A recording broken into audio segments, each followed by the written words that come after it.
All right, here we go. It's time for the show that brings the magic right to your speakers.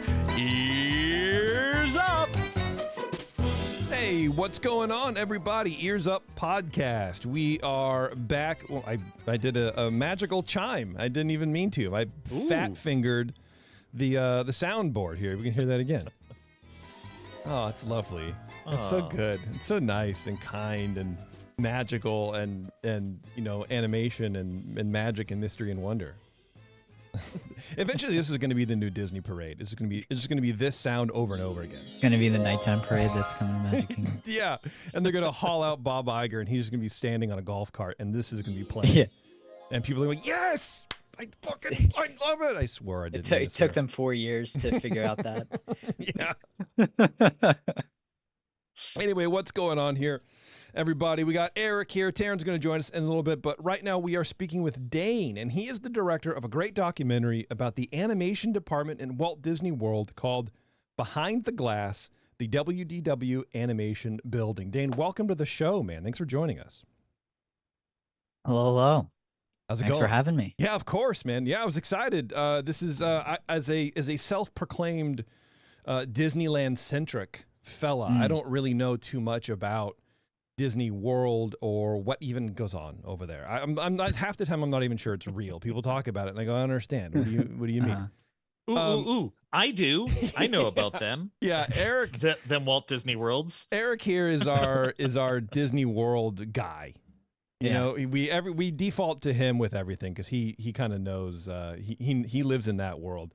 But being East Coast or being West Coast, excuse me, we're more Disneyland centric, and we're kind of merging into Disney World a little bit as you know we go through. We do a lot of history shows on this podcast, so we're sort of leaning in towards Disney World. Like, it's like peeking over the fence at your neighbor's party. Like, what are they doing over there? What's going on? Oh yeah. So I was excited that you brought this up, and we were able to learn about it. I had no idea that this was a building. So it's the Magic of Disney Animation Building, if I have the name right.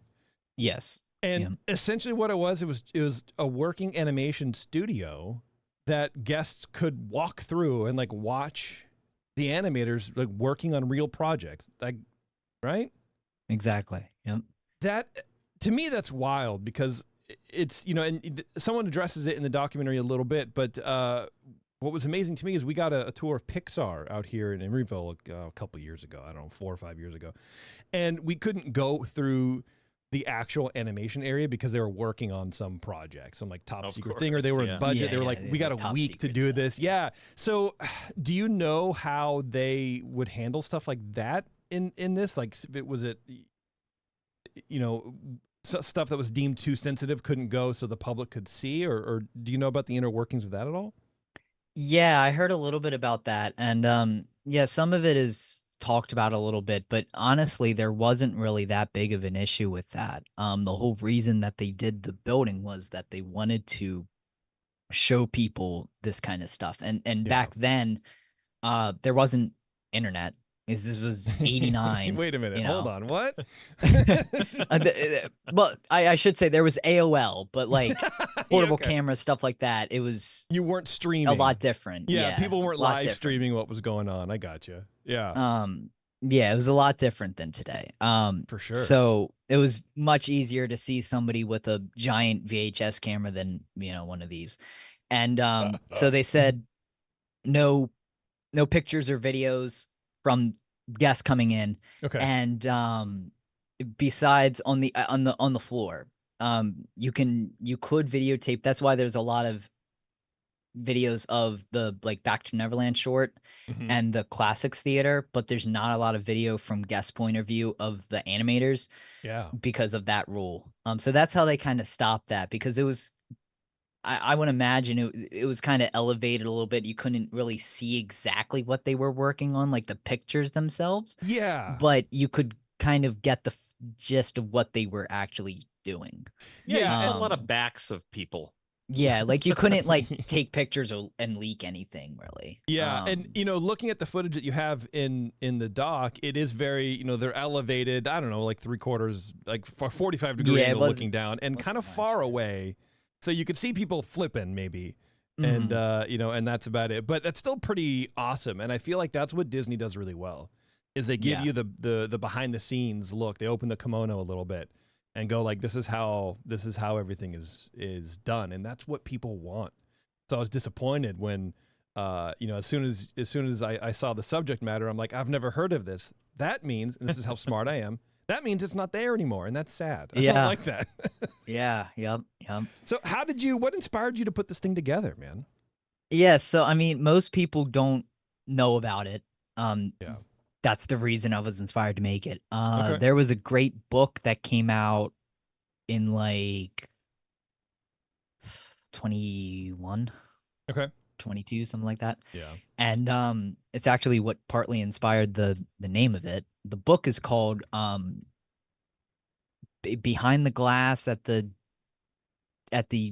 Florida studio or something like that. Okay.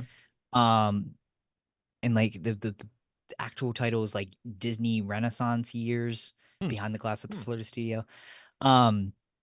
So yeah, that book came out and I found out about that and I read it and I was like, this is really good. But the book was written by a person that worked there. And it's more about the technology of actually what they were doing, like the cap system and the flipping and stuff like that. Okay. And I was like, I want more of like the history of the people, like the personal stories that these peoples have, because like they talk about Bridget in that book, and then I researched Bridget a little bit, and I was like, there needs to be something about this. So I wrote it down as one of my like just video ideas, and I was like, it would be cool to do something like that.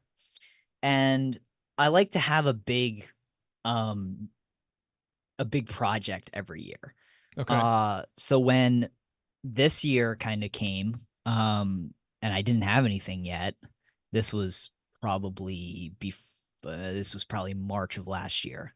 I saw that idea in my ideas book, and I was like, there's something there. Because as soon as you start digging, I found a website that one of the people made with all the footage that's included in the video. Oh, jeez. And I was like, there's something like there needs to be something made about this. Like there is untapped potential here, and no one has done a video on this. There's one history video on it, and it's good. Yeah. But it's not as deep as I wanted to go, and I was like, yeah, especially if I can somehow get animators involved with this, Yeah. we could do something really cool with this.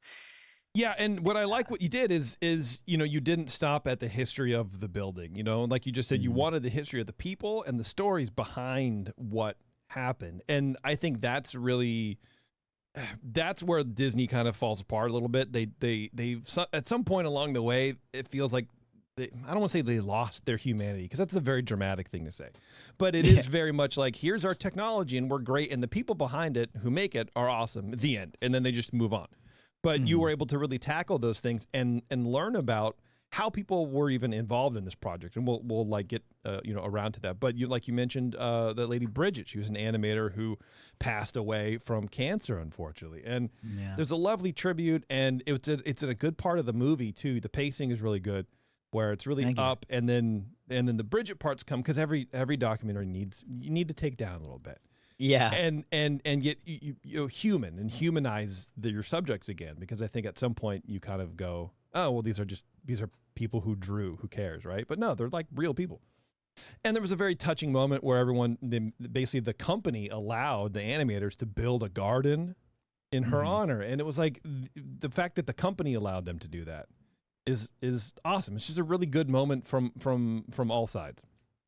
Yeah. Yeah, exactly. And I mean, this isn't it might be a spoiler, but the garden's still there. That is the one thing that is still there all these years that I know of, besides some stuff. Like, I think Nature's Table is still there. The restaurant that was in the expansion of the studio. Okay. I think that's still open to cast members, but to my knowledge, Bridget's Garden is the only thing that is from feature animation still that's still there. Wow. So that thing means a lot to a lot of people. I bet. Yeah. That makes me feel really bad about saying that rather than putting the new Monsters Inc. stuff Yeah. in the Muppets area, we should just take down the old animation building because it's just offices now. Nobody cares about that. Yeah. You added this pathos to it. Like, no, we can't get rid of that building. Um, Well, they could just move the garden, I suppose. Wait, Yeah. is it I going? suppose. Is it going in Muppets? Because we're gonna have a riot on our hands. as far as I heard, it's going in the building. See, change.org is going to be a flame with Yeah. petitions that no one will sign. Yeah, it Yeah, hasn't yeah. been completely revealed where Okay. it's going to go. All there, right. there are a lot of ideas, but yeah, who knows? No, I'm not happy about that. I think if it goes in Animation Courtyard, that garden's moved. It's moved somewhere else. I don't that think would there's any be- way they bulldoze that. That would be I good. agree. Yeah. Yeah, Or I they think know so they too. Behind They whatever can't. structure they put in there, like preserve that. That's important to people. Yeah. Yeah. Yeah, absolutely. So speaking of the subjects in the movie, how did you pull all these people together? Because you do have animators and directors, and you have people who have moved on from the positions they were in, and they are probably very busy people. Yes, they are. How did I that ask happen? myself that question every day. How did I get these people involved? Yeah, I started reaching out to them around the holidays. Okay, last Because year. yes. Yeah, okay. So that's when I started doing the interviews, because the lead up to that was a lot of planning, and a lot of researching. That was like the research planning phase, storyboarding as much as we knew of what we knew of the building so far. Yeah. Because when we started doing the interviews, then the story was just presented to me, because it was just like this thing writes itself, like it sure, because yeah. every single thing that is laid out in that video or in this documentary is all true. There's nothing that is like Hollywood, Embellishment. anything there's nothing that's Yeah. dramatized. Like, all of these stories actually happened, and the stuff with the garden and everything like that happened in chronological order. So it was like, this is exactly like, I can't believe somebody hasn't already made this. And so yeah, but for reaching out to people, I did it around the holidays. And I just found a bunch of emails. Not going to tell you where I found those emails, but Yeah, that's all right, man. I always have trouble answering this question without leaking info. But yeah, Okay, so you have a source, and that's all yes, we can say. Okay. yes, that's fair. yes. As someone who, yeah, and I yeah, just made a bunch of contacts. There pretty you much, go. Yeah. Yeah, I've been in that boat too, and you go like, what do you say? I don't know. You hem and haw. You lie, and you found it online or something. Yes. Yeah. That's cool, man, and it's nice that they were willing to sit and talk about it. And I always have a hard time with movies like this, with talking about documentaries, because there's so much involved, and making a documentary is, in my mind, kind of, you're a cook with 8 arms. You're doing this. You're doing like pre-production planning. You're doing stories, and then you have to do an interview or whatever. You're like writing everything down, so it's hard to be linear about how things come together. But you're talking about the story, so you did all your research, which I saw you shouted out. Was it Steve the intern for your research? Yeah. So bless ups to Steve. Yeah. Bless ups to Steve. So what did you do? You wrote the outline, you wrote the script, I suppose, and then did you Yeah. contact the people and be like, hey, this is what we're gonna go through? Did you guide them through that? Because when you interview them, and see, I get ahead of myself, and this is my problem. Oh, yeah, right.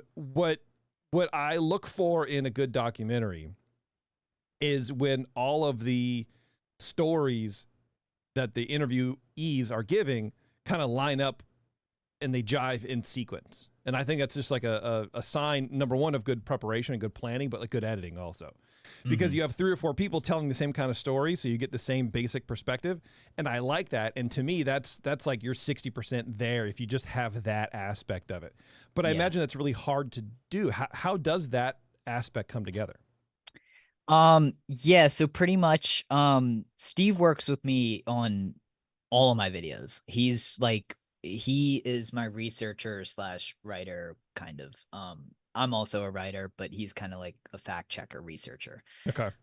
So he works with me on everything. Same thing with Annie. She's my producer on the channel. So pretty much we started with a lot of notes. This isn't the exact note. Don't ruin notepad, it. No, but- it is. It Yeah, is. Don't ruin it, Dane. Come on. So pretty much we started with a whole bunch of notes. And what we knew, what we could find out on Google, just basic Google searches pretty much. Because everything, if you search up Walt Disney Feature Animation Florida, there is three things that will pop up: Wikipedia, Disney Wiki, and maybe a few videos on YouTube. And those videos are not informational because they're back to Neverland POVs. Now it might be a little different because of this, I'm not sure. But at the time, it was only those. And they're not very helpful. Just we a just walkthrough of the tour, yeah. I Yeah. can imagine.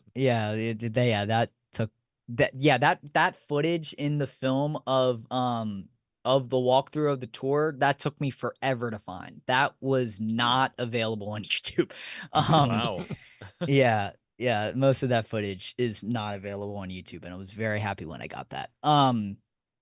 Yeah, but so I just did a basic outline pretty much. Yeah. And then when we started doing the interviews, I started adding more to the outline. And then when we were done with the last interview, I took everything that I had and we started basically storyboarding. And everything that is in the documentary I had at that time when we started storyboarding. I basically took a whiteboard with Mary, the story outline in the credits. And we basically just made a bunch of squares on this whiteboard, and we mapped out the entire film. And then when we were done with that, I went in and started editing all the videos. And I guess I should mention, for the interviews themselves, I asked them all the exact same question. Okay. Yeah. Yeah, except if there were like Jerry Reese, like when I was talking to Jerry, I didn't ask him like an animator question. Obviously, so I kind of just made a bunch of highlights with different colors on what I should ask different people pretty much. And yeah, it took a lot of time. Okay. That portion of the making of the thing probably took from October, like middle of October through, I think it was early January when we did the last interview. And then from January to very early May was when we finished the film. Wow. And then that was all post-production time. That's and then wild. everything before that was pre-production stuff, just writing down the questions, seeing what we had, getting all the stuff that was already available online. There wasn't much of it, but like pictures of the outside of the building, media stuff from 1989, stuff like that. Yeah. Making all the contacts and everything. How excited were you? Well, I'm excited, but if it were me, I would be really excited because I'm interviewing story people. Yeah. So I sort of already know going into it, these people they know how to tell a linear story. Yes. It's not, was there a lot of bouncing around, where you had to go like, oh God, this is going to be a pain to edit? Yeah. Okay. Really? There was one interview where I nearly canceled the film. Wow. There Call him out. Who there was was wow. Kidding. Yeah, it was What happened? it was a great interview. It wasn't Yeah. bad or anything. It was just so good that I nearly canceled the thing. What do you mean? It's hard to explain. I forget who it was. I'm trying to think of even who it was because it's such a blur. But there was just so much that they gave me that I didn't know about. And it was like, how am I going to add this to the film? But then that's when I it see. became an hour and 40 minutes long. I see. Because what you're saying. originally this was only supposed to be 30 minutes. Okay. Oh, And Wow.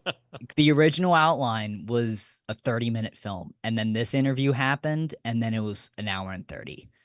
So With, it credits. expanded your essential worldview on the Yeah. project, and was it maybe like, oh my God, this is too much pressure. I can't do it. I can't do it. There was a justice? lot of times that was going on. Okay. There was a lot of times that Wow, was wow, happening. wow. Yeah. Is this like a Um, pet project though for you, right? Like this is a hobby, or is this your profession? No, it's hobby. Okay. Yeah. See, even then, at some point, everybody, when we're just podcasters, right? But Yeah. probably every other day, I'm going, this is a lot of pressure for just a hobby. This sucks. I don't want Yeah. to do it right now. I really don't. And then you do it, and it's like fun. But you go through that, and I imagine, especially looking at that wall of information and going, oh, this is a lot. This is going to be way more of my free time than I necessarily want to give Yeah. right now. How do you Yeah. how do you push through and see it through? So out of that interview, it gave me this outline for the ending. It wasn't the person that's in the ending, but it gave me the outline. Because Okay. they just explained about the closing and mentioned this thing about where the equipment went. And they Yes. also Yeah. mentioned that there was somebody there like on the last day, and I'm like, okay, I have to find that last person. And it just happened to be Aaron, because I had Aaron on my list before I knew really anything about him.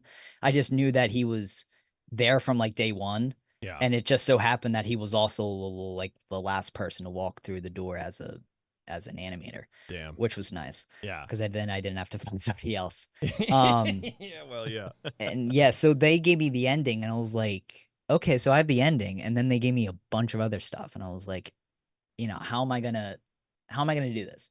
Yeah. And yeah, it was a lot of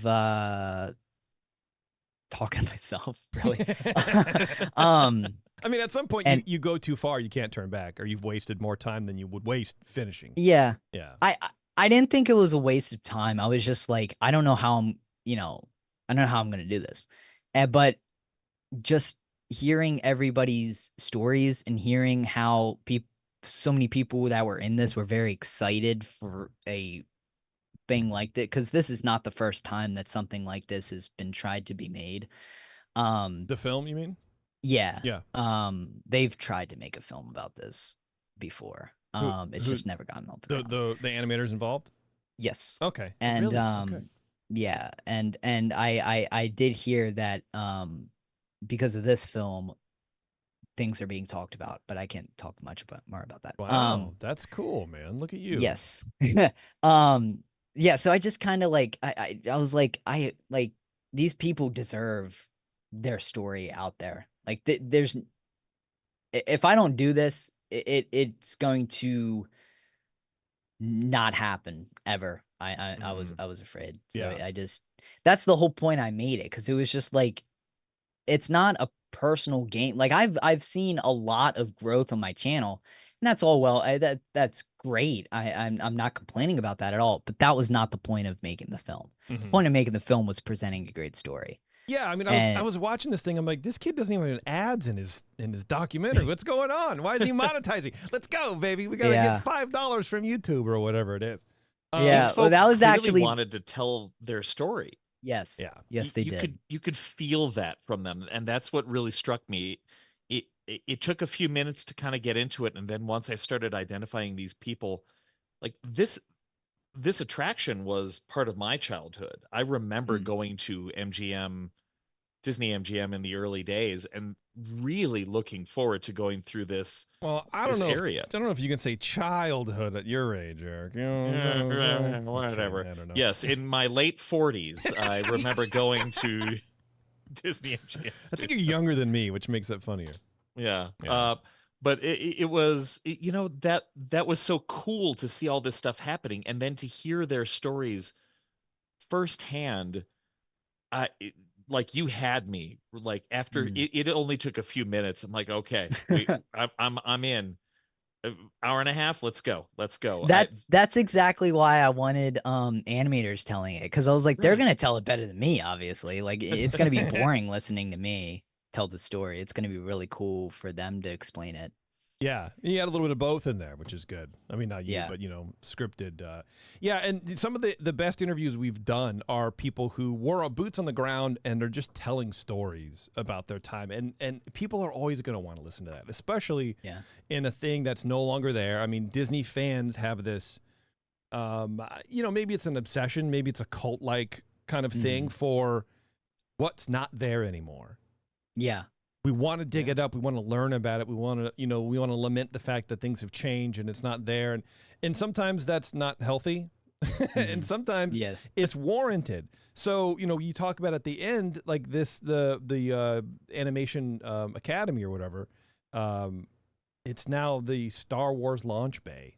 Yes. And for something as meaningful as to guests like Eric, apparently, and to the animators who work there or whatever, to now just be a walkthrough of a purchased IP is kind of horrendous. And as much as I love Star Wars, it's like, this is not, It has, it has nothing to do with animation. I mean, there's the animated Star Wars things that aren't represented in there. Yeah. So, yeah, it's what the building now is atrocious. It really is. And I have a good relationship with people in Disney.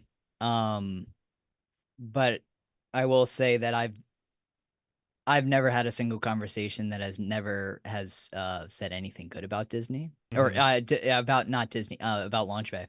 Oh, okay. Never had a single me. positive conversation about Launch Bay. No, because it's just something to do. Yeah, people that even work there know it's bad, and that's probably why it's going to be going soon. It's a bunch of posters. And pretty much. Yeah. Maybe you can see Chewbacca. Is our launch bay better than Disney World launch bay, Eric? Disneyland's launch bay is better because at Walt Disney World, it is sad. Really? We never went in. I don't even know horrible. if it was around. I don't know what was there when we were there. 2015, was it? Oh, goch, when you were there. There would have been Interventions at that time. Oh, there you go. Perfect. Yeah, we didn't see that. Yeah, we did. Interventions? Yeah. At Disney World. I don't know, man. I don't think so. Like, the whole thing was a rosé-filled blur. No, I remember almost all of it. I do not think we went into Interventions. Okay. It was overheating. My brain was melting. That's and true. the only way I can cool it down was cans of Yingling and giant cups of rosé at the pool. That's all. It's the only way to experience Launch Bay in Disney. Good strategy. Yeah. Yeah, that's what. It's a good. That's what happened.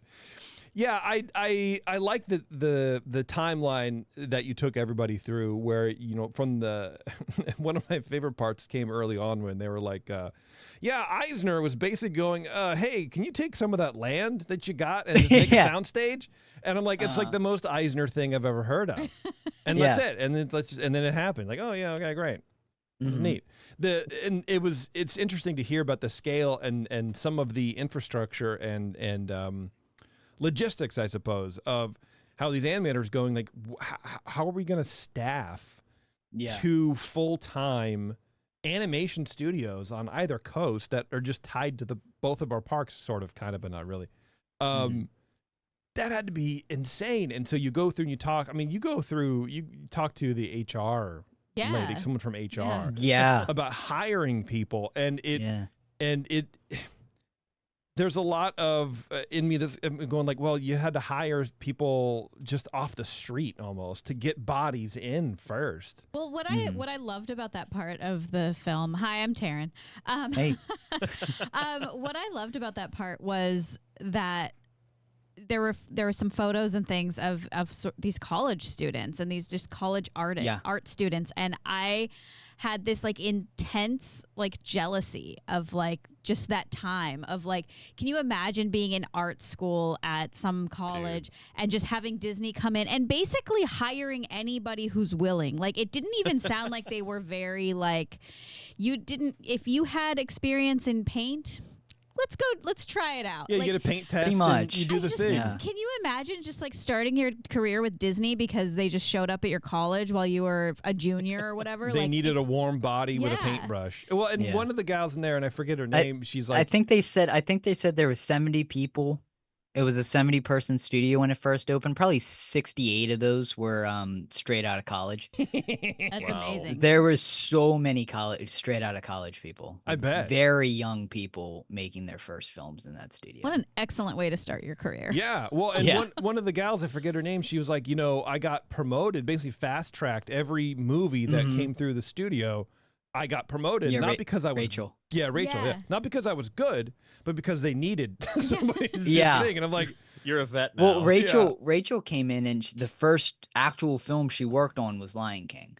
That's insane. Yeah, dude. That's incredible. It's like, come on, like, That's awesome. Yeah, it's the films. I mean, the films in there that were made is just incredible. Yeah, so like, you're talking to people that you got Beauty and the Beast. As an audience, you're hearing from people that worked on Aladdin and Lion King and stuff like that. Yeah. It's just insane to think about. Yeah, Beauty and the Beast, Lion King, Aladdin, Mulan was apparently. Then they got Mulan, which is their first full-length animated feature to be done entirely at the Florida studios right there, which is crazy to me to think that you can just be walking through, as a guest, not knowing what's going on, and then I don't know, a year later, go, oh yeah, I think I saw someone drawing that. I mean, maybe not, but you feel like you could, I guess. Yeah. One thing that that you guys talked about in the film was Rabbit Roller Coaster. Was that what it was called?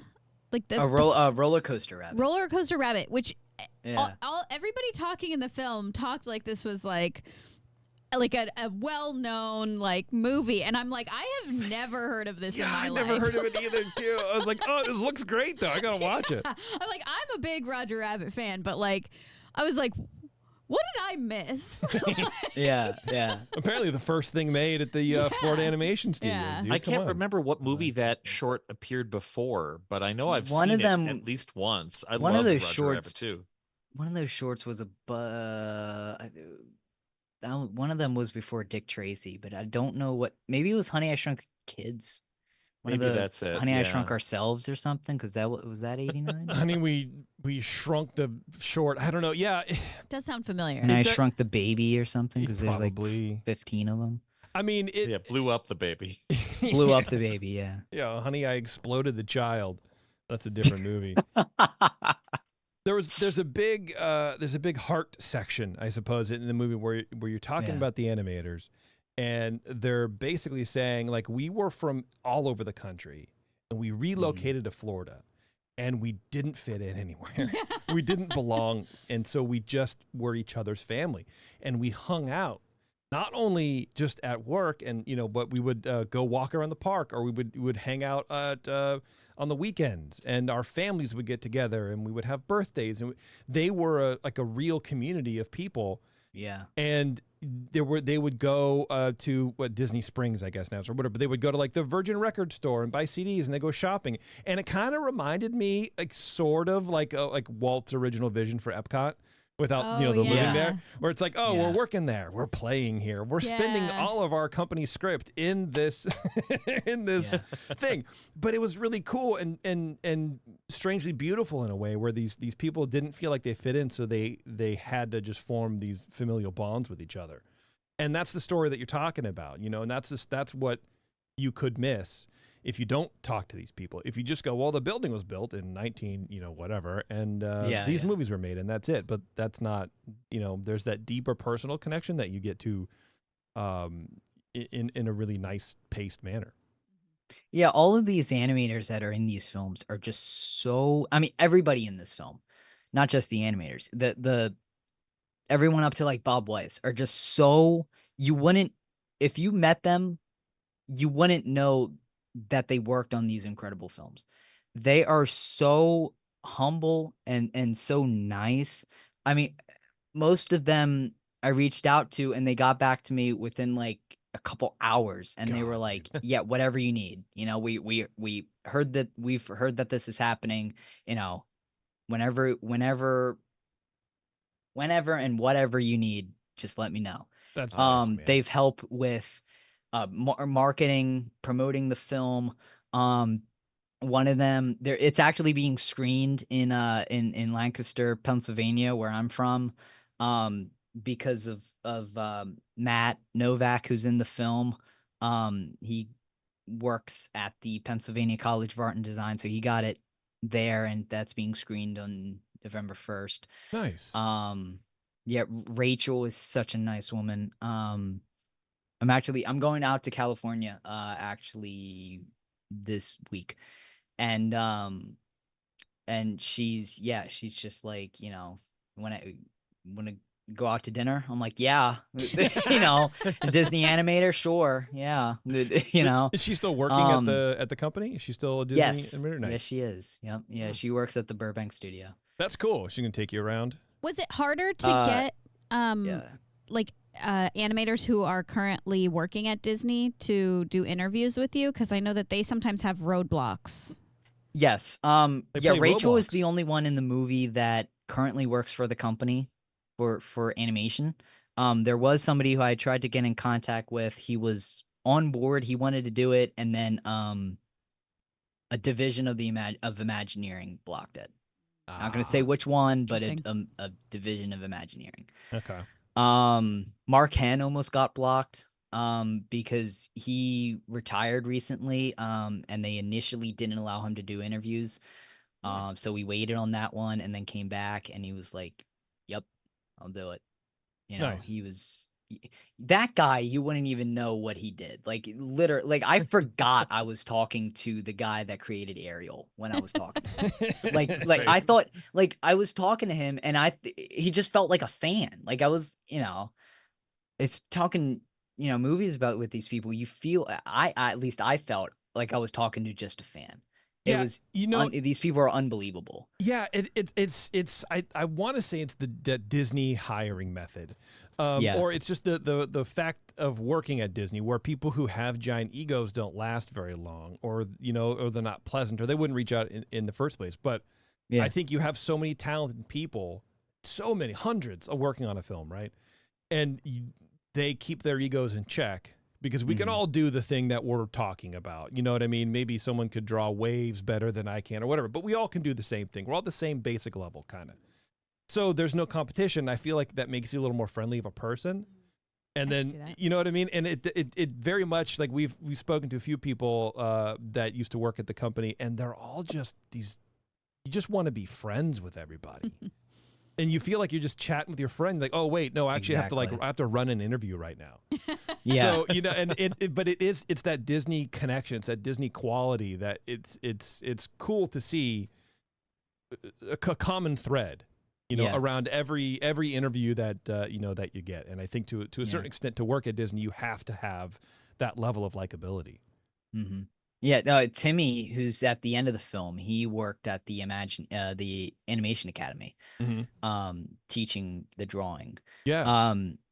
He is like I probably text him like every month or so. Oh, just nice. Check in, like just have a conversation. He's such a nice guy. That's cool. Yeah. The film reached. I do remember the film reached another level. During the interview process, when we got in contact with Bob Weiss and Mark Henn. It was really when Mark Henn accepted, because that was somebody that immediately, there were two people that I wanted involved with the film, Max Howard and Mark Henn, and I got both of them. Nice. So when we got Mark, I was very ecstatic, and he's great in the film. Bob Weiss, I sent that email like on a whim. It was like this guy's involved with it. He was head of he was like creative lead on MGM Studios as a park. And I was like, he's probably not going to respond, but there's no hurt. If I get him, it would be great. If I don't know, whatever. And then within a half an hour, he responded. Jeez. And he was scheduled within like 40 minutes. And I was just like... Isn't that always the way, man, where it's like you sort of second guess yourself and you pump yourself up? And I do this, incredible. Especially when I'm trying to reach out to people. Like we just reached out, we just had an interview with Stan Freeze, who was like the former Disneyland band leader in Disney World. Oh, yeah, it's Josh Freeze's dad. Yeah. And man, I hemmed and hawed for months about trying to reach out to him. Like, there's no way this guy's gonna friggin' talk to us. Like, who are we? What? And he was just like, and I wrote him, and it took a couple days for him to get back because he's retired. I mean, he's not retired, but he's busy. He's working at the Knott's right now. And he just writes back, "Sure," with an exclamation point. And I'm like, well, what the hell does that mean? Is it yes? Do you want to do it? Are you just like, yeah, sure, whatever? And it was one of the best times I've ever had because that dude's just laughing the entire time. He's such a nice man. And it's those moments where you kind of go like, maybe I don't need to second guess. I have value. You know what I mean? I'm a thing, and I can connect with this person, and I don't know. You know what I mean? Like, we're sort of in the same industry, kind of, sort of entertainment. I don't know. Yeah. I do know that weird. I had a stronger pitch than most for interviews because I had something that most of them love to talk about, and some of the time, like with Jerry and Bob and stuff like that, the people like that, they don't really talk about that project all that often. So it was a much stronger pitch than like, let's just talk about your career. Yeah, you were very focused. That works sometimes, and that's great when that's amazing. That's my favorite type of interview to do. Yeah, where it's just like, let's talk about your career. But unfortunately, most people don't like to do that. Well, you can you can kind of meander through a whole thread, but I agree, if you have a pointed specific thing and these are the questions I'm going to do and whatever, I bet you're probably in more than out as someone who's, because I know that's exactly how I got Bob Wise, was because he's never talked about that project publicly. Well, I think a lot of high level people are like that too, especially if they're busy. Right. And you go, this is exactly what I want from you, and this is exactly what we're going to cover, and it's a lot easier for them, because I do think some people, as open and gregarious as they are, some people don't like to talk about themselves, or don't like to reminisce, or do whatever, but they want to share information. So I mean, I think that's the best way to do it. I think that's really cool. Yeah. So you talk in there, of course there was a big expansion for the studio because everything was going well, but the expansion almost sounds like it was sort of the downfall in a certain way. It like broke up that community. And there's a few moments where people are kind of lamenting that fact, where it's like, we were a community and we didn't see each other as much because you could go to the library or, this big building, and people weren't around as much anymore. And I wonder if, if work suffered, but, I don't know. Did you get a sense that was sort of like the beginning of the end kind of thing? Yeah. I got a feeling. I mean, I knew the story, obviously, but if I were to go back in time, it certainly seems that writing was on the wall. I heard a mix of opinions on the closing. I heard some people that were shocked by it, and I heard some people that knew it was going to happen, and some people even knew it was going to happen and had left before it happened. There's always rumors with that, Yes. Yeah. And the expansion was both blessing and a curse, because they could finally do bigger movies, but when there was one flop, that was all it took. Yeah, Brother Bear is kind of what the sense that I got from the movie was like. That was it should have done more. Yeah. And I think there was also outside factor. I think there was certainly company politics that I had to really be careful when talking about that in the film. But I think there were certainly some issues with that. Certainly some folks that were not in the company anymore, that had been when the studio was built, that viewed it a little bit differently now, should have and maybe thought that everything should be concised into Burbank, because essentially that's what they were trying to do. They were trying to take the most talented artists from Florida, move them to Burbank, so they can make what in their head were going to be better films. But in reality, it completely backfired because most people left. Well, and that's what I understand is because you could take you cut up a film like The Lion King, and you talk about the specific segments that were produced in Florida, and I mean The Lion King is arguably the most well-known animation from Disney ever, right? Top two, whatever. So how do you justify as a company going like, well, we could do better if everybody was over here? What do you mean you could do better? You could do cheaper, probably, but maybe not also because you got, Florida salary versus California salary and all that kind of stuff. It seems like someone justifying their job to be like, well, let's consolidate and save 2% on the budget. Yeah. Oh, it's also really funny considering that they shut down what's it called? My People's in favor of Chicken Little. Yeah, you talked about that a little bit. And you had clips of that movie. I didn't know anything about it. I have no idea. So it was really neat. You have these you name these projects that sort of were canceled or whatever. It's like, oh, it's fascinating to me. Yeah, My People's, they weren't really working on a lot at the time of closure that didn't come to fruition. There was a few things that Aaron and his crew were working on, like storyboarding, that never really went anywhere. Yeah, but My People's is the big one that didn't happen. That was supposed to. I mean, they were doing character models, stuff like that. Yeah, and footage of everything that is in the film. Yeah, how do you? To my knowledge, that's everything that's available. Everything else is either non-existent or destroyed along the way. Where did you get that from? I mean, you talk actually. Well, that's a broad question. Let's open it up because you did talk about like finding this footage, and at what point where do you go for that? How are you digging around for that? So the footage of the characters in a movie theater is a animation test. At that time, somebody made an animation test for those characters.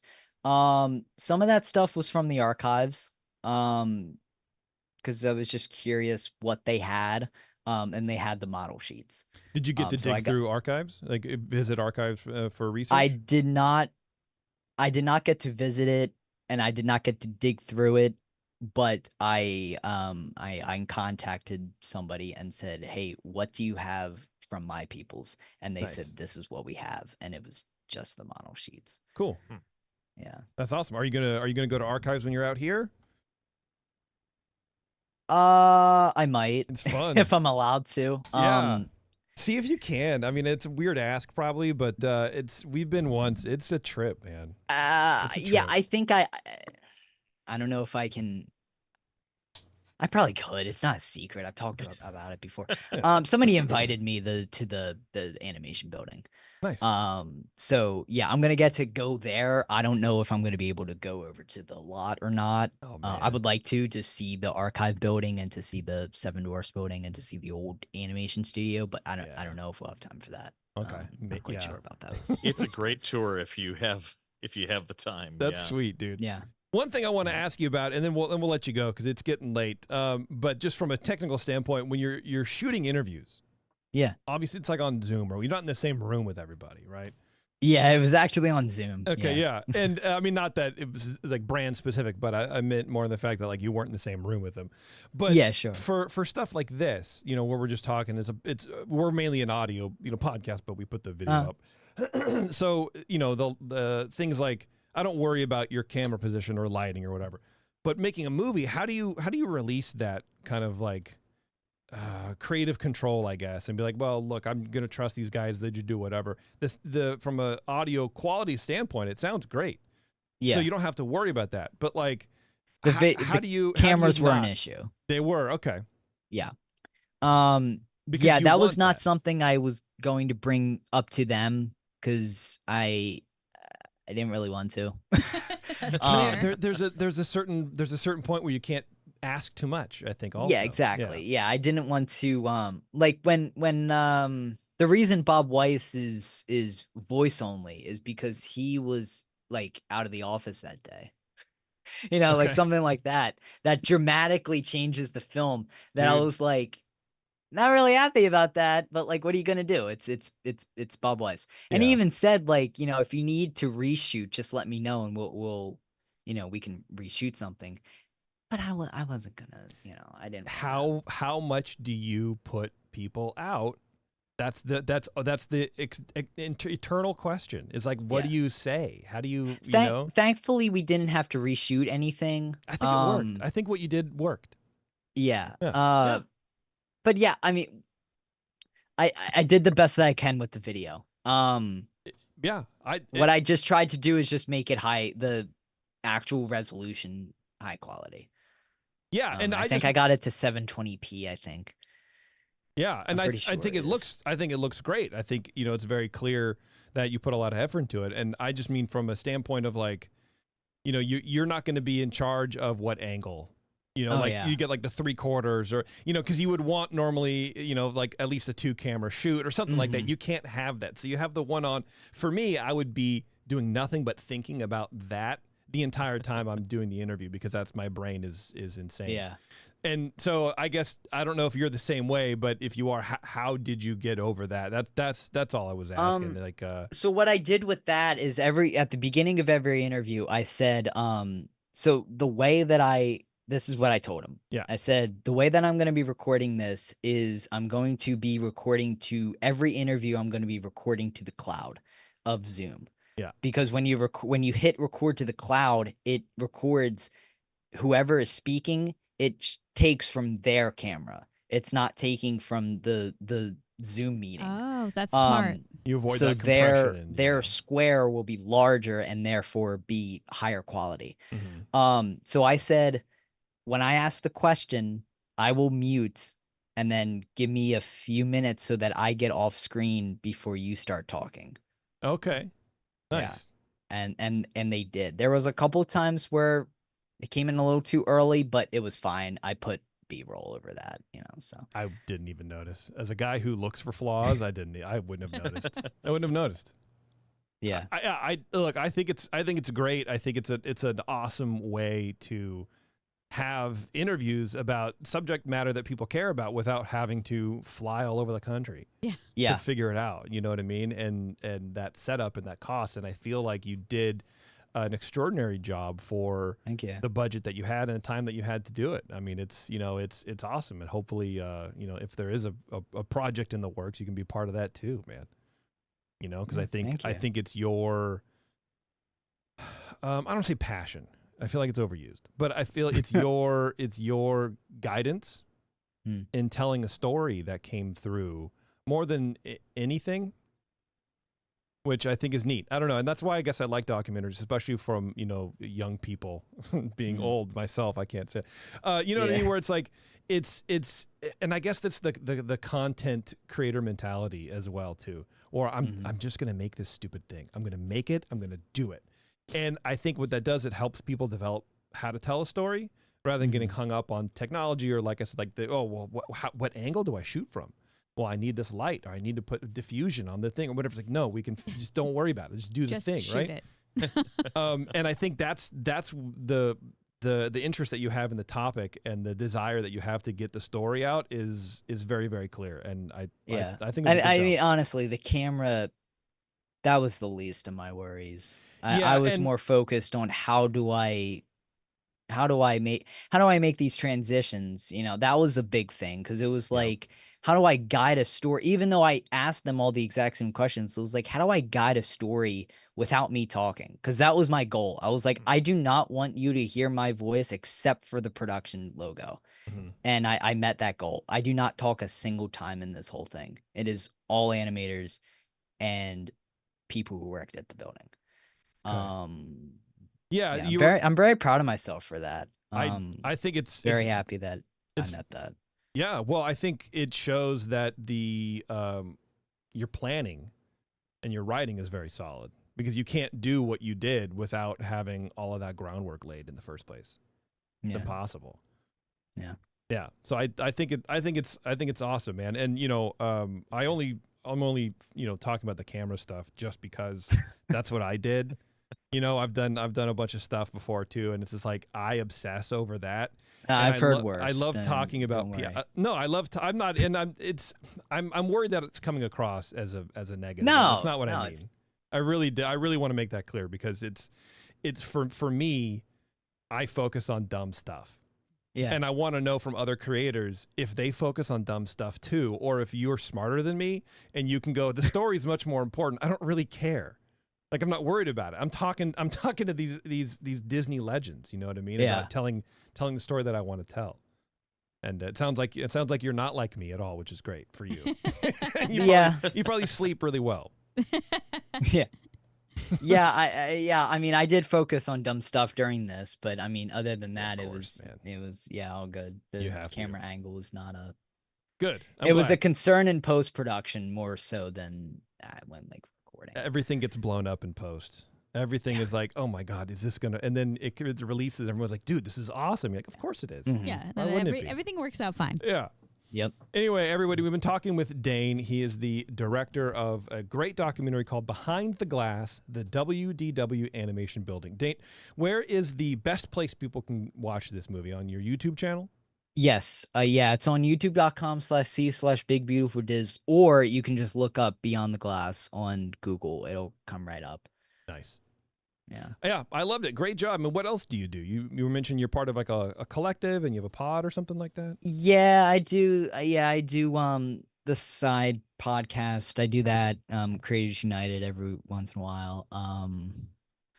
I took a break for the summer on my channel, but I'll be coming back real soon with some videos about Disneyland. Nice. And actually listen, I never said this before at all. I actually recently started working on something for next year. Oh, awesome. What is it? Like another film? Yes. Awesome. Yeah. Very cool. You want to give us a hint, or are you going to keep it for yourself? You're going to be selfish? I guess there's a theme. It's about another animation studio. Okay. Oh, cool. Okay. Yeah. Sounds like we'll leave it at that, but we'll definitely go to the channel, hit the follow button, hit like and subscribe. As the I don't know, whatever. Yeah, Dane, I really appreciate it, man. Thank you very much. It's been great. The movie was a treat, and it was really fun to see not only these people just talk about their hitting, but how much fun they were having, and how they would forget that there were guests around and they had to justify themselves. It's just those kind of stories. They stick with you, and it was really great. So everyone, please do me a favor, go check it out. Behind the Glass, the WDW Animation Building. And Dane, we're going to let you split. We're going to take a break, and we're going to come back, and Eric is going to regale us with something. I don't really know what. Maybe just this camera angle. Great. Yeah. Why not?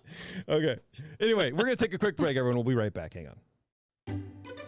Back to Ears Up, where the opinions never stop. Ever.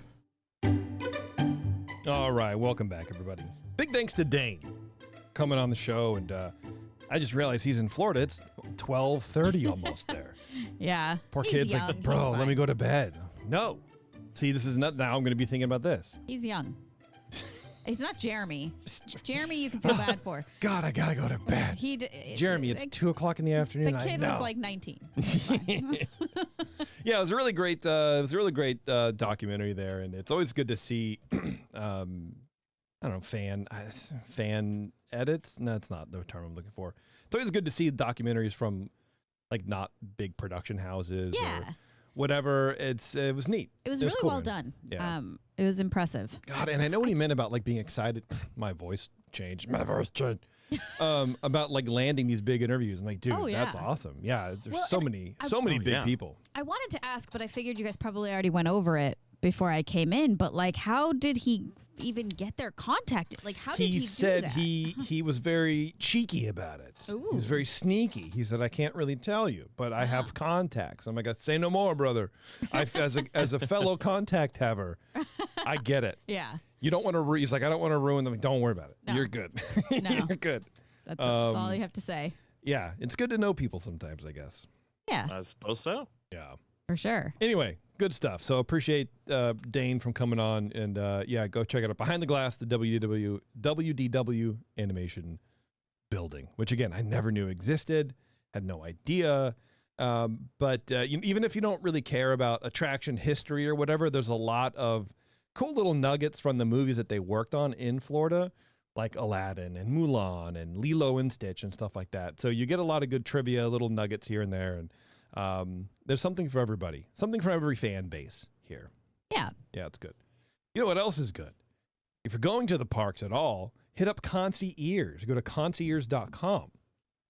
And they're going to help you plan your trip to the parks, especially if you're going the next few months. There's so many things that are closed. excuse me, there's so many things that are closed and being refurbished and what's opening soon and whatever, and you don't really know. And then there's a bunch of stuff going. There's a bunch of changes. Who cares? Who knows what's happening? But you know who knows is the concierge people. They're always going to know because they have their ear to the ground. And while you're at work doing stuff, they are religiously, savagely even, surfing the web looking for the latest information for you to help you have a good time, to also help you maybe save a little bit of cash. You know, one of the coolest things I heard, I think Eric said, which is a shocker, everybody. I know. Oh my! But if they book a hotel for you, and then later on there's a way to get that same hotel at a lower rate, they're going to track that for you, and they're going to automatically apply that and then refund you the difference of the thing. So they actively will save you money. It's pretty great when they do that. Yes, it's kind of nice. I like it. Yeah. So check them out. Concierge.com. They are our official travel partner, and they will help you have the best vacation you've ever had in your entire life. Guaranteed. Guaranteed. Or your money back. That's one thing. That's one thing Concierge says. They say if you don't have the best time of your life, if you're married, this will be better than your marriage. It'll be better than your wedding. You're better than your honeymoon. You have kids, better than the birth of your children.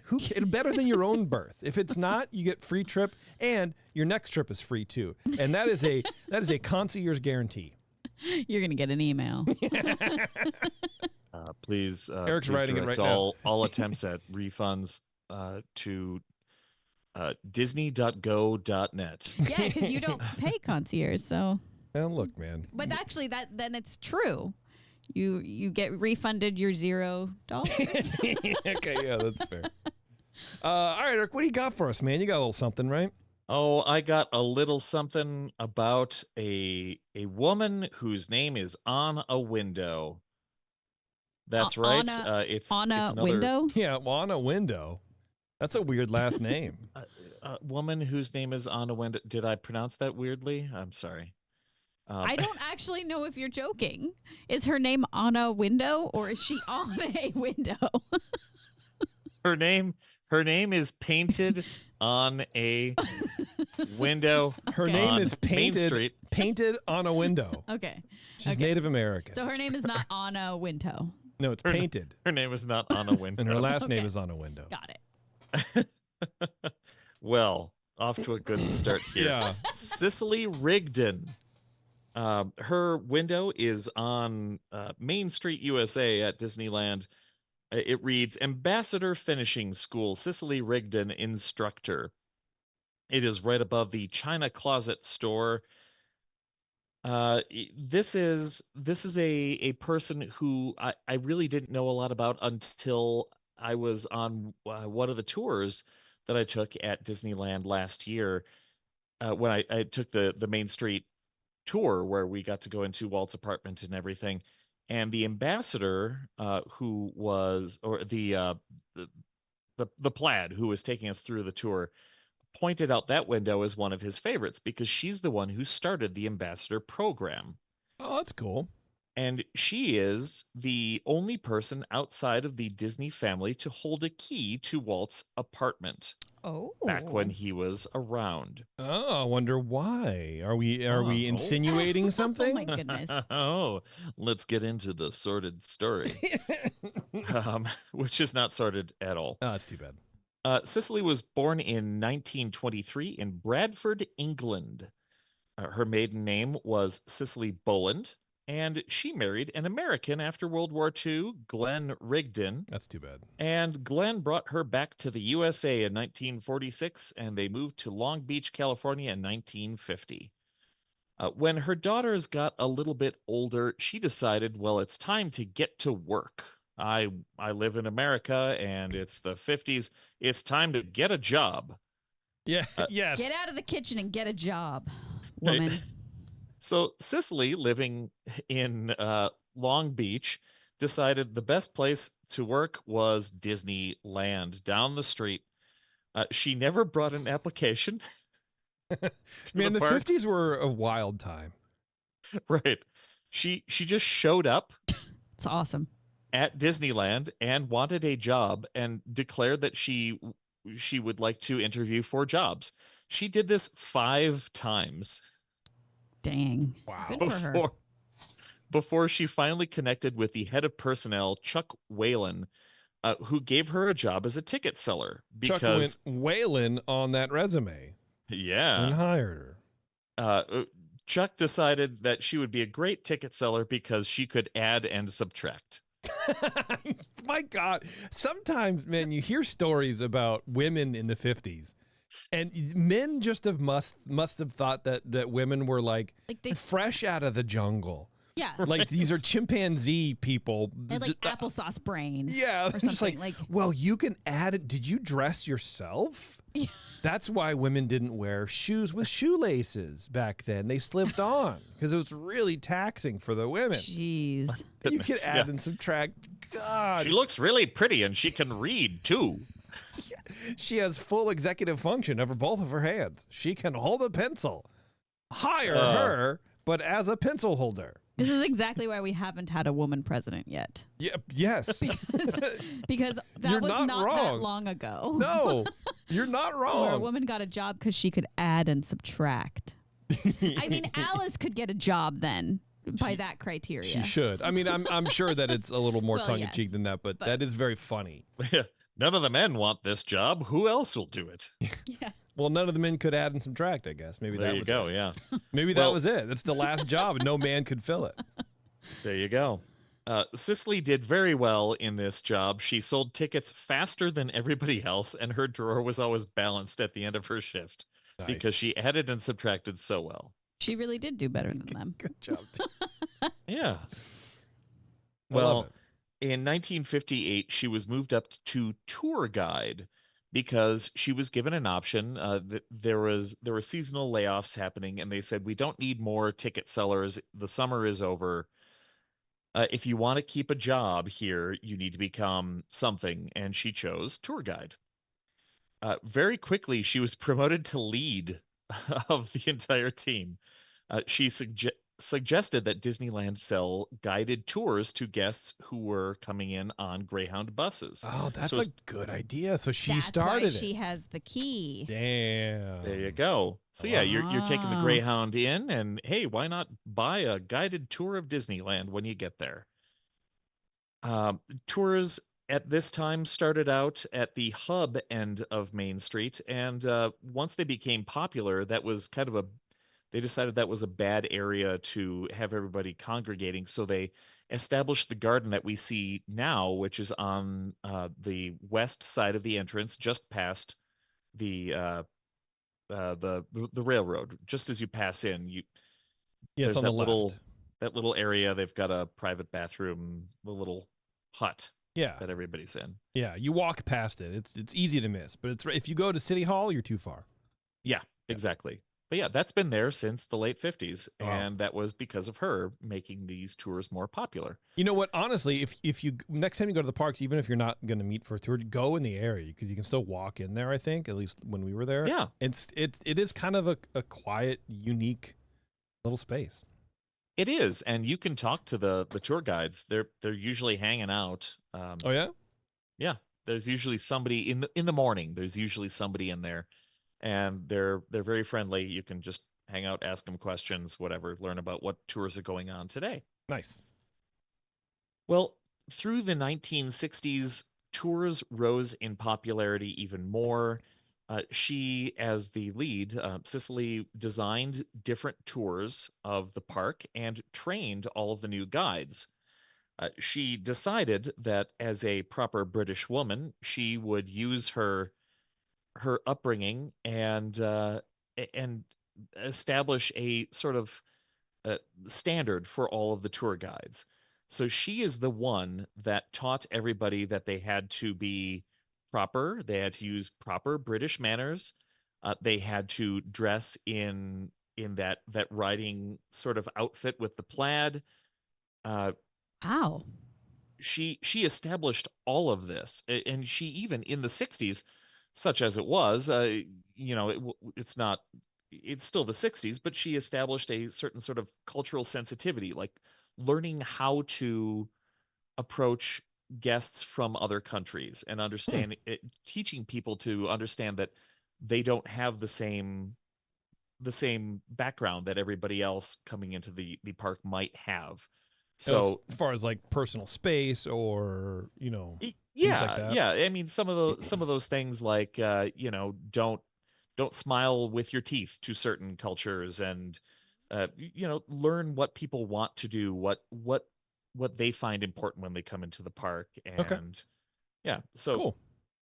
she started all of this. She even established she developed a crew of tour guides where at one point they had 120 different tour guides who spoke up to 11 different languages. Good Lord. That's too much. Wow. It's overkill. So yeah, like I mentioned, she established the equestrian outfits that they had. And in 1964, she was put in charge of the division of tours, tickets, and guest relations. This is around the time when she became the keeper of the keys. She was trusted to ensure that Walt's apartment was clean and dusted whenever guests were expected. And Cicely stocked the room with food and drinks whenever anybody was going to be around. So that little Tom and Jerry bowl, she probably yes. brought all the liquor and dumped it in there. That's awesome. We should get her Tom and Jerry recipe. Right. She continued this tradition even after Walt had passed. Whenever Lillian was coming to the park, she made sure to let Cicely know so Cicely could have the apartment ready for her. In 1971, she was sent to Florida to train the new crew of ambassadors there. And let's see, in 1982, she managed the Disneyland Ambassador to the World program. She considered this a new start to her career. Her husband had passed away, and she wanted a new challenge. So she established the 13 ambassadors that didn't work in the parks, but were ambassadors around the world. They were the ones that were on TV all of the time, and Nice. kind of spread the message elsewhere. In 1994, she retired. Her legacy, Cicely's legacy, she was the first and only female manager in the parks for many years. Wow. And she was considered by many to be the definition of Disneyland customer service. Wow. And that's a big deal. I mean, that's yeah, all like that's what you think of. Like that's what's taught. We teach it even at my company. Like, you know that you're going to get a certain level of service at Disneyland, and it sounds like she really set that tone. That's really cool. That was her. And I mean, it kind of sounds like they were just a ragtag bunch of, street ruffians until she showed up and smacked the riding crop in her hands and said, all right, let's get to work. Well, that's a parody on a different channel. It's the Bad News Bears, but of Disneyland tour guides. There you go. Yeah. She once, before she was in charge of so many things, she endeared herself to Walt Disney. She didn't recognize him, and he came up to her in the park and asked how things were going, and she complained that she couldn't stand selling tickets in Storybook Land because the Casey Jr. Train song was playing on the loop all day long. She couldn't stand it. I could see that. I could see that. Yeah, and he's like, well, just wait 10 more years. We're going to have a better song that plays on a loop at a different part of the park. There you go. Yeah, you think that's insufferable. Her window on Main Street was established just after her retirement, and in 2005, she had a Disney Legend ceremony. It was declared that Disneyland endured because Walt was she declared in her ceremony acceptance that Disneyland endured because Walt was a genuinely nice and creative man. She never thought she deserved all the attention she got and the accolades she got because she was just doing her job. Oh, man. So Cicely passed away very, not very long ago, on December 31st, 2013. She worked for Disneyland for 37 years. Wow, good for her. Yeah. See, kids, stay in school. Learn addition and subtraction, and you too can get a job. And just show up at Disneyland. 5 And times. have good posture. Just show up. Well, yeah. And a riding crop. That never hurts. There you go. It's funny because this whole story reminds me of like when I started my current job. the woman who I took over for was kind of, she had this whole program at our company that did not really work out because millennials and Gen Z were coming in. But she was an older woman, and she had this whole thing where, like, all of our receptionists, she thought, should wear scarves and blazers. And we were like, and so she did this, and they expected me to continue it. And I was like, What are we, real estate agents from 1994? Yeah. No. I just like, I was brand new, so I like didn't fight it, but I just didn't do it. I just never did it. And then somebody asked one day, and I was like, oh, I don't know. That was something that she did. I was like, because I'm like, I'm not gonna. Oh, and like a pin, like a gold pin, and I'm like, we're not bro. like.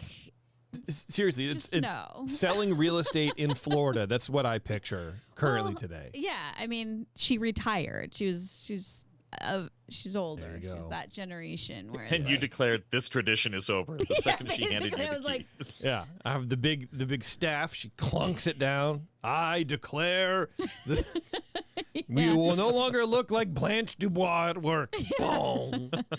Well, and more of it was like, our receptionists are of a younger age, and I'm like, there is no way that I have the drive to try and convince these people that they have to dress a certain way. Like, It's probably enough to make sure they don't show up in pajama pants. yes, like, and at the time, not jeans. Like, I think jeans have come around now, but like, I mean, at the time, like, there were no tattoos at our company. Like, we've really expanded our what you can wear and have. Wow. And Well, hey, God bless for progress, Yeah, right? Big ups for exactly. progress. Good Press job for F her. in the respects in the chat for respects for progress. You know what else you can respect? Summer is just around the corner, and our friends at the 21st Amendment it's Brewery here. are welcoming the warmer weather with open arms and a refreshing favorite, Hell or High Watermelon Wheat. Picture this: a sunny day, the smell of barbecue in the air, and a cold, crisp Hell or High Watermelon in your hand. It's the ultimate summertime companion, perfect for those unforgettable gatherings with friends and family. But what makes Hell or High Watermelon so special? It's not just its bright straw color or tight white bubbles. No, it's the subtle blend of wheat beer with a hint of sweet biscuit and a kiss of juicy watermelon that sets it apart from the rest. With its refreshing flavor and delightful light fruit notes, Hell or High Watermelon is bound to become your go-to summer beer. And at just 4.9% ABV, you can enjoy it all day long without missing a beat. So when you're looking for that perfect beverage to complement those sunny days and backyard barbecues, look no further than Hell or High Watermelon Wheat. Find it wherever great craft beer is sold, and make this summer one to remember. That's right, everybody. Do it. Do it now. I had some news, but I don't want to do it. No, great. Feel like we've we've been here for a while. Been going for a while, yeah. We did some last And we night. did a lot of news last night. That's true. We're If good. you're getting this for free, you should pay us money, and then you can hear all about the news. Yes, there you go. There you go. Yeah, that's right. Yeah, let's get out of here. I think we're going to bounce. Actually, before we do that, let's talk a brief moment or two about our brand new show on the network, Buena Vista Boys. That is out and released on Monday. We have 3 episodes for you, and it's Matt and I. And if you don't know, Matt is the one who designed our Mai Tai glasses from Christmas and the summer one from a couple years ago. So good dude, nice guy. He has a podcast called Shelter from Oblivion. You can find that as well. But over on Buena Vista Boys, what we do is we go through we're going through all of the live action old school Disney movies that were distributed by Buena Vista Distribution. And it's going to be a serial format. So it's seasonal. Excuse me. We're going to do 10 episodes and we're going to take a break, which is going to be awesome for everybody Yeah, involved. that's a good idea. Yeah. So we have 3 episodes up right now. 2 are movies. One's a trailer. And then we have 2 movies. We talk about the Shaggy Dog. And then we do Hot Lead and Cold Feet. And basically, I think I've said this before, but basically just run through the plot of the movie, kind of what happened, and talk about that. And then we give some cool facts and fun information about the movies. And it's a good time. Excuse me. We just recorded one which I got to start editing next week called Moon Pilot. So if you want to get ahead of the game, I believe you can rent that on Amazon Prime. I don't think it's on Disney Plus. I don't know. That's a movie. Just gonna say that. That's a tough movie. That's a tough movie. Yeah. Yeah, It's one I have not seen, so I'm looking forward to this. Yeah, watch it. Okay. With all of these movies, definitely watch them because they're worth it. They're cute and whatever. But Moon Pilot was, it's crazy. So I'll get that out. I think the week of September 9th, that's probably going to drop. And then the one after that we're going to do is the Computer Wore Tennis Shoes. I know nothing about it other than Kirk Douglas is in it. No. Kirk Cameron. No. No. Kevin McCarthy. No. Who is it? No. What's his name? In what? Michael Douglas. Michael Kirk Cameron. Douglas? No, what's his name? Oh, I'm stuck. You can't think of it because I've been Right. poisoning your brain with I different can see words. him in my head. What movie? Kurt. The Computer Wore Tennis Shoes. Yeah, it's He was married to Goldie Hawn. yeah, no, I think he still is. Kirk Cameron. It's No, Kirk Cameron. It's not No, Kurt It's starring Cameron. Kirk Cameron. Yep. No, Nope. it's not Kirk- You're never going to convince it's me otherwise. Kurt Russell. Kurt Russell. That's right. Thank you very much. I Starring didn't Kurt have to Russell. Google it. I'm really proud of that. Good job, baby. I'm proud of you too.